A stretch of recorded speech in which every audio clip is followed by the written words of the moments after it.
வணக்கம். இன்றைய முக்கிய செய்திகள். மக்களவைத் தேர்தலில் 5ஆம் கட்ட வாக்குப்பதிவு நாளை நடைபெற உள்ளது.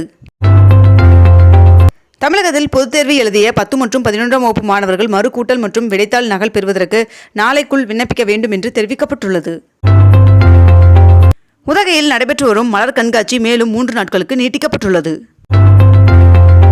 IPL T20 கிரிக்கெட் தொடரில் இன்று இரவு 7:30 மணி அளவில் குவாஹாட்டில் நடைபெறும் ஆட்டத்தில் ராஜஸ்தான் ராயல்ஸ் அணியும் கொல்கத்தா நைட் ரைடர்ஸ் அணியும் மோதுகின்றன. கனமழை எச்சரிக்கையை தொடர்ந்து கன்னியாகுமரி, கோவை உட்பட 4 மாவட்டங்களில் மாநில பேரிடர் மீட்புக் குழு தயார் நிலையில் உள்ளதாக தெரிவிக்கப்பட்டுள்ளது. குற்றால அருவிகளில் முன்கூட்டியே எச்சரிக்கும் சென்சார் வைக்க முடிவு செய்யப்பட்டுள்ளது. சேலம் ஆகாய கங்கை முட்டல் நீர்வீழ்ச்சிகளில் சுற்றுலா பயணிகள் குளிக்க தடை விதிக்கப்பட்டுள்ளது. தமிழகத்தில் உள்ள அரசு கலைக் கல்லூரியில் சேர்க்கைக்காக 2,05,000 மாணவ மாணவிகள் ஆன்லைனில் விண்ணப்பித்துள்ளதாக தகவல் வெளியாகியுள்ளது. அயலகம் மற்றும் வெளிமாநில தமிழர்கள் அயலக தமிழர் நல வாரியத்தில் உறுப்பினராக இணைய தமிழக அரசு அழைப்பு விடுத்துள்ளது.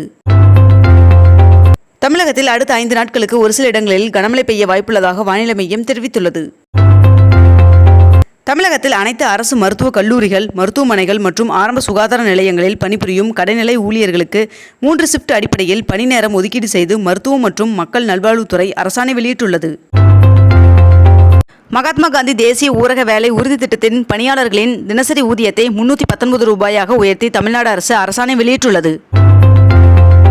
வருகின்ற மே 22ஆம் தேதி புதன்கிழமை வைகாசி விசாகத்தை ஒட்டி திருநெல்வேலி, திருச்செந்தூர் இடையே சிறப்பு ரயில்கள் இயக்கப்படும் என்று தெற்கு ரயில்வே அறிவித்துள்ளது. இந்தியாவில் 2024ஆம் ஆண்டிற்கான மக்களவைத் தேர்தலுக்கானது நடைபெற்று வரும் நிலையில் இதுவரை 8,839 கோடி ரூபாய் பறிமுதல் செய்யப்பட்டுள்ளதாக இந்திய தேர்தல் ஆணையம் தெரிவித்துள்ளது. தென்மேற்கு வங்கக்கடலில் வருகின்ற 22ஆம் தேதி குறைந்த காற்றழுத்த தாழ்வு பகுதி உருவாகிறது என்று சென்னை வானிலை ஆய்வு மையம் தகவல் தெரிவித்துள்ளது. நீலகிரி மாவட்டத்தில் பெய்து வரும் தொடர் கனமழையால் வருகின்ற 20ஆம் தேதி வரை மலை ரயில் சேவை 2 நாட்கள் ரத்து செய்யப்படுவதாக தெரிவிக்கப்பட்டுள்ளது. அமெரிக்கா காசா கடலில் 2,600 கோடி ரூபாயில் மிதக்கும் பாலத்தை கட்டியுள்ளதாக தகவல் வெளியாகியுள்ளது. UGC நெட் தேர்விற்கு விண்ணப்பிப்பதற்கு இன்று கடைசி நாள் என்று தெரிவிக்கப்பட்டுள்ளது. சேலம் ஏற்காடு கோடை விழா மலர் கண்காட்சி வருகின்ற 22ஆம் தேதி தொடங்கி 26ஆம் தேதி வரை 5 நாட்கள் நடைபெறும் என்று அறிவிக்கப்பட்டுள்ளது. தமிழகத்தில் இலவச கட்டாய கல்வி உரிமை சட்டத்தின் கீழ் விண்ணப்பிப்பதற்கான கடைசி நாள் மே 20ஆம் தேதி என்று தெரிவிக்கப்பட்டுள்ளது. தமிழகத்தில் இன்று தேனி, தென்காசி மற்றும் திருநெல்வேலி ஆகிய மாவட்டங்களில் ஒரு சில இடங்களில் கன முதல் அதிக கனமழை பெய்யக்கூடும் என்றும், கன்னியாகுமரி, விருதுநகர், திண்டுக்கல், திருப்பூர், கோவை மற்றும் நீலகிரி ஆகிய மாவட்டங்களில் ஒரு சில இடங்களில் கன முதல் மிக கனமழை பெய்யக்கூடும் என்றும் வானிலை மையம் தெரிவித்துள்ளது.